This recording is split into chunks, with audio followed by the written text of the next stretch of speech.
school with complete and comfort facilities that can give freedom for the students to explore everything in the school. And for the last questions is, what do you think?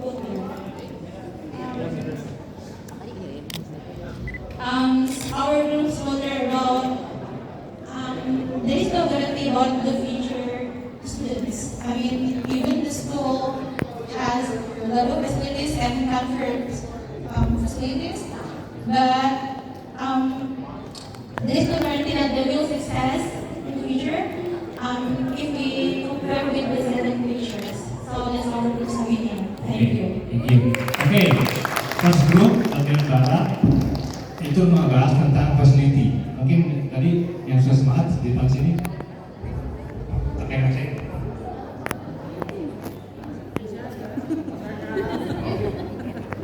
Oke, fokus ke facility. First group, monggo.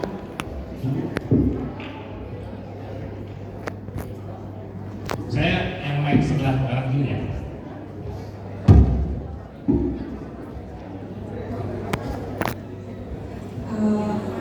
About the first question, what do you see about the picture? So, we see students are very active.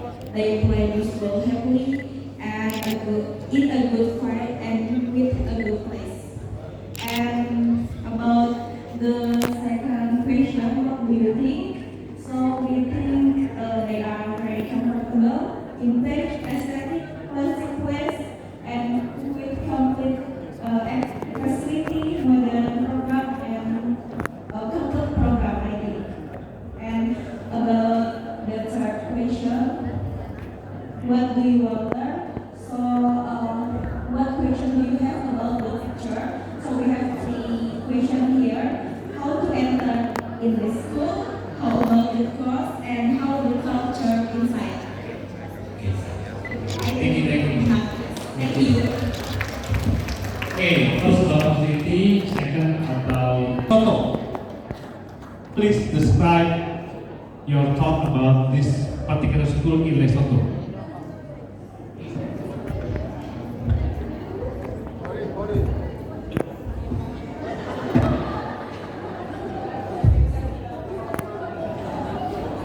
Check.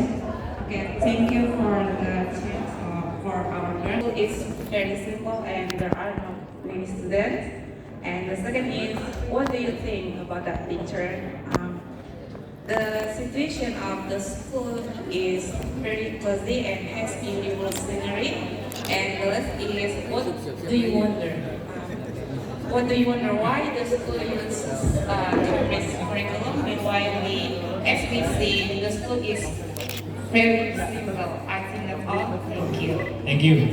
Oke, simplicity. Fokusnya adalah sangat-sangat sederhana sekolahnya. Sebelah barat tadi bilang adalah fasilitasnya wow. Oke, yang kedua siapa?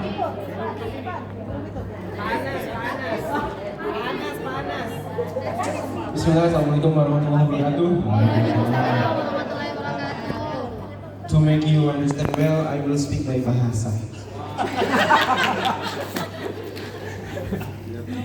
Okay, before I describe what the picture said, sebelum saya jelaskan tentang itu, tapi saya sebenarnya tadi punya pertanyaan. Pertanyaan saya itu yang tadi masalah logo, apa bedanya Cambridge International Education, Cambridge International School, dan Cambridge Assessment International Education, Cambridge International School. Itu bedanya ada assessment dan tidak ada assessment.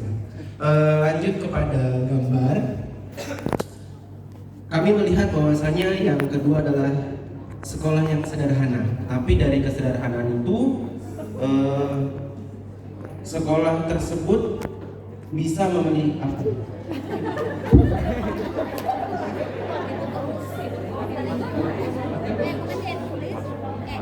Iya, tetapi bisa menjadi sekolah Cambridge. Nah, yang menjadi pertanyaan di kepala kami sebenarnya apa kriteria dasar sehingga sekolah itu bisa menjadi sekolah Cambridge, walaupun fasilitasnya seperti itu. Terima kasih, thank you very much. Wassalamualaikum warahmatullahi wabarakatuh. Oke, saya akan jawab pertanyaan Bapak nanti ya. Saya lempar ke teman-teman di Kendari Barat ini nih. Oke, siapa yang mau menjawab? Kendari bagian timur bilang adalah simplicity. Tadi awal adalah simple sederhana. Saya kalau kita bicara adalah kita bicara tentang yang namanya facility. Kemudian kita bicara masalah harga. Memang akhirnya menjadi pembanding. Cuman ada nggak yang bisa menjelaskan bahwa sekolah yang di UK ini itu juga simple? Bisa nggak menjelaskan hal itu juga? Can you also explain to them dari bagian timur bahwa the Cambridge School UK is also very simple school? Ada yang bisa? Coba. Ada yang bisa berpikir? Sekolahnya simple juga loh sebenarnya. Ayo. Ya, silakan Pak.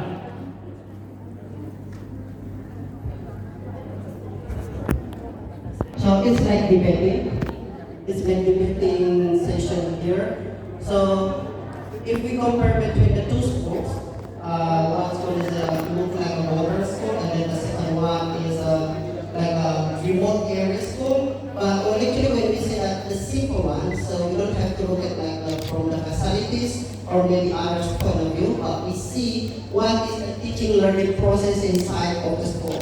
So that's, I think, the simple one of the teaching learning process. If we have the good educator there, even it's remote area or modern school, but if we have like good educator, so that will be good for the children. So that's, I think, the simple.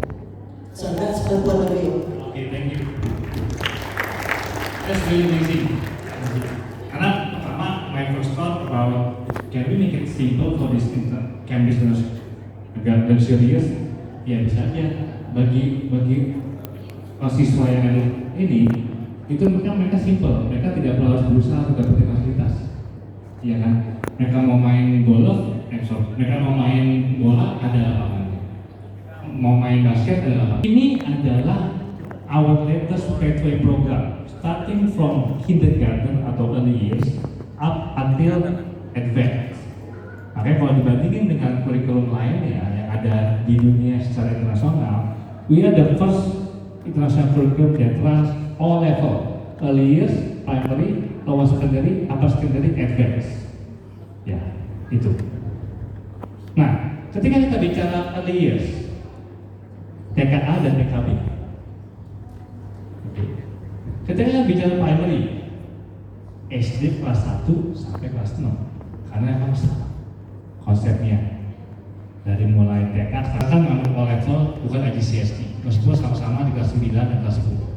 Tapi kalau mereka akan sekolah di Malaysia, di Australia, di negara-negara yang umum, ya pakainya IGCSE, bukan all level. Tapi umumnya orang akan bilang, all level, karena ada A level.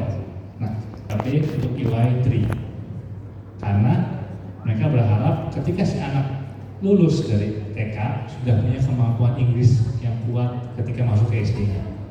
Itu harapannya. Tapi kalau ada sekolah running dari mulai TK, SD, dan SMP, ya direkomendasikannya bisa aja ngambil EY3 atau ngambil EY2 aja. Jadi TKA-nya EY1, TK2-nya EY, TKB-nya EY2. Ini gambarnya seperti ini. Ini. Jadi ada kondisi di mana EY1, EY2, EY3, kemudian masuk ke primary grade 2. Ini ada nih. Ya, ada yang masa kan EY1, kan EY3 sama primary 1 sama. 50% sama, dia langsung aja ke grade 2. Langsung loncat setahun. Gitu. Tapi ada juga kalau kita di paling bawah, habis EY3 primary grade 1, kenapa? Karena kita secara usia memang belum siap. Habis ke Y3, habis TKB ya masih ke kelas 1. Gak mungkin dari TKB langsung kelas 2. Itu programnya. Atau ditarik ke bawah, karena EY3-nya sama dengan primary-nya, ngapain pakai EY3? Dari EY2 pakai primary-nya langsung. Nah, ini sangat fleksibel. Jadi nggak ada yang namanya kalau kayak saya, Pak, yang bagus gimana ya? Nggak ada. tergantung dari pertama kemampuan siswanya, apakah mumpuni atau tidak. Yang kedua, kemampuan gurunya, apakah sudah siap atau tidak. Kalau memang belum siap, kan IY2, IY3, primary one. Kalau sudah siap, IY1, IY2 atau IY2, IY3, primary one. Tergantung. Jadi kombinasinya itu nggak ada yang bisa mengatur. Kalau sekolah lain bagaimana Pak? Paling sekolah lain rekomendasi kayak misalnya dari kemarin kita berbicara dengan sekolah Irsyad, ya kan? Ketika Bapak Ibu komunikasi atau konsultasi dengan Irsyad, tak komunikasi dengan sekolah lain, misalnya dengan MTSN 1 Batam yang masuk SMP-nya, misalnya dengan sekolah lain lagi, ya kan? Mereka pasti akan beda konsepnya. Jadi one size cannot fit all. Jadi nggak ada yang bisa menyamaratakan, kecuali kalau memang ada grup, misalnya Umur Sabri ada di Kendari, nanti Umur Sabri ada di Makassar, nanti Umur Sabri ada di kota lain, itu kan satu grup, punya mungkin standarnya sama. Tapi kalau sekolah nggak ada yang standarnya sama. Yang ada adalah insight aja yang didapatkan. Nah ini, jadi ini bisa dibilang beberapa rekomendasi dari Chemist Program. Nah, pertanyaannya, tapi gimana Pak cara guidance-nya? Dari IY1, IY2, IY3 ke primary one, dari IY3 ke primary one, dari IY2 ke primary one. Nah, Cambridge memberikan rekomendasi. Jadi ini ada, kita punya di website kita transition to Cambridge primary. Jadi ada dokumen yang mendukung ini. Jadi kalau buat FOTK jangan pusing duluan, yang Bapak Ibu yang ada FOTK, karena kita punya supportnya nih. Ada transition dari IY3 ke primary one. Ada transisi dari YT ke primary 2. Jadi kita membantu dari sisi ini. Support kita ada. Jadi kita nggak akan membuat Bapak Ibu bingung. Gitu. Nah, sekarang dengan tools yang sudah ada ini, kita kembali pada sekolah. Arahnya seperti apa, maunya bagaimana, dan solusinya seperti apa. Kenapa kita rekomendasikan itu? Karena itu ada ujiannya. Nah, dari 11 subjek ini yang diujikan itu ada 5. Jadi tidak semua subjek diujikan. Hanya 5 subjek yang diujikan buat level SD dan SMP. Apa itu? Ada yang tahu? Hanya 5 subjek untuk SD dan SMP yang diujikan. Ada yang tahu nggak? Ya, Inggris, Math, Science, Inggris ada 2, berarti 4. Satu lagi apa? Sorry? Pancasila. Ya, konsepnya mirip kayak Pancasila. Ada satu lagi yang di sini, yang di layar. Ada yang tahu? Ada 5 subjek yang diujikan secara Cambridge. Inggris ada 2, Math sama Science, satu lagi apa ya? Dari subjek itu. Global perspektif. Ya. Jadi dari 11 subjek ada 5 subjek yang diujikan. English bisa pilih salah satunya sekolah, either first language atau second language. Yang kedua Math, yang ketiga Science, yang terakhir adalah global perspektif. Ini kayak Pancasilanya Indonesia, global perspektif. Ya. Tapi konsepnya beda. Kalau English dan Science itu mungkin more on pertanyaan pilihan ganda, multiple choice. Tapi kalau GP, global perspektif itu banyak project based. Ya. Jadi kalau saya kasih gambaran, GP ini adalah subjek awal transisi dari play based ke project based. Jadi kalau ada sekolah, ada orang tua bertanya, wah Cambridge terlalu kontekstual, akademik banget. Memang benar, kita konteks banget akademik. Tapi gradually kita bertahap melakukan play based learning dari TK ke SD, SMP, SMA dengan global perspektif. Karena global perspektif adalah project based subject. Kita bertahap gradually memindahkan dari academic base ke project base, dimulai dari global perspektif ini. Nah, pertanyaannya, subjek lain nggak ada ujiannya dong Pak? Tidak ada secara resmi dari Cambridge, tapi ada assessment guidance. Ada assessment guidance.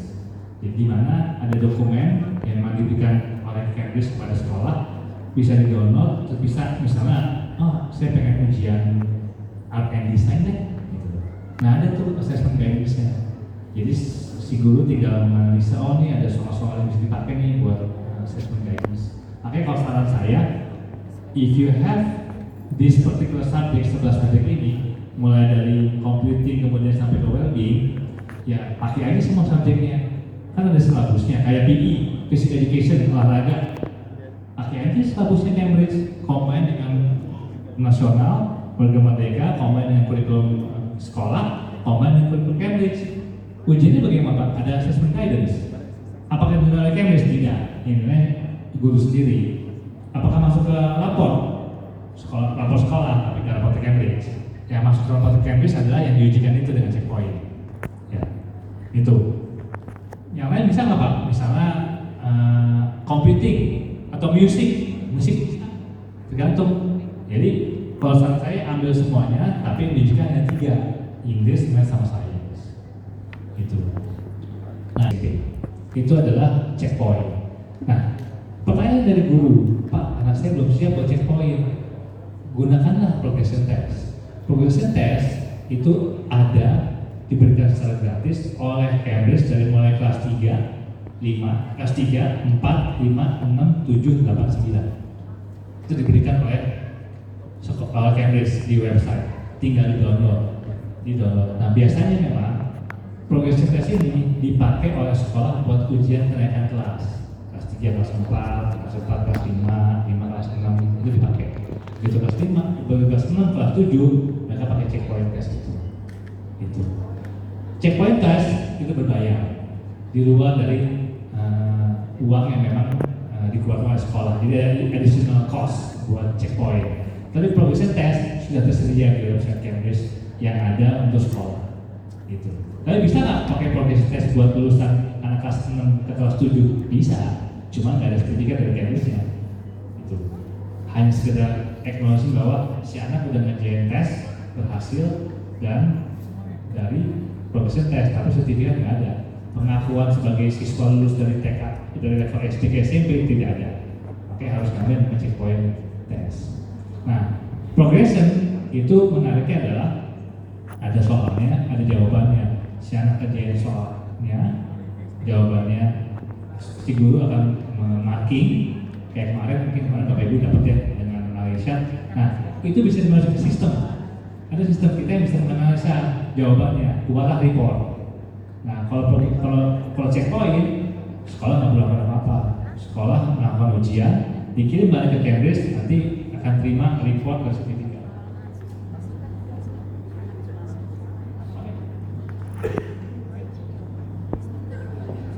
Ya itu. Oke, saya ada waktu 5 menit buat penjelasan. Nah itu penjelasan tentang. Nah ini gambarannya ya. Jadi harus diingat subjek ada 11. PLS itu primary level secondary. Ya, PLS itu primary level secondary. Saya singkat karena biar lebih enak dilihat.